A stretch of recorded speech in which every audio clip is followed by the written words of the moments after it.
సైఫుల్లా కసూరి ఇతడు ఉగ్రదాడికి సూత్రధారి. భారత్లో కొన్ని ఉగ్రదాడులకు సంబంధాలు కూడా ఉన్నాయి. ఈ ఉగ్రదాడికి కారణం సైఫుల్లా కసూరి. ఈ యొక్క దాడికి ప్లాన్ చేసింది లష్కరే తయ్యిబా కమాండర్ సైఫుల్లా కసూరిపై అనుమానాలు వెల్లువడ్డాయి. ఇప్పుడు అసలు ఈ సైఫుల్లా కసూరి ఎవరు? ఈ కిరాతకుడు బ్యాక్గ్రౌండ్ ఏంటో ఇప్పుడు చూద్దాం.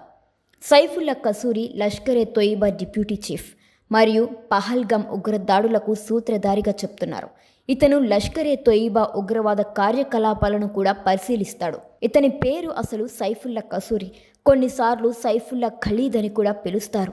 జమ్మూ కాశ్మీర్లోని పహల్గామ్లో మంగళవారం 22వ తేదీన ప్రాణాలను బలిగొన్న లష్కరే తొయిబా సీనియర్ కార్యకర్త సైఫుల్లా కసూరిపై అనుమానాలు వస్తూ ఉండడంతో ఈ కిరాతకుడు ఎల్ఈటీ గ్రూప్ వ్యవస్థకు చెందినవాడు.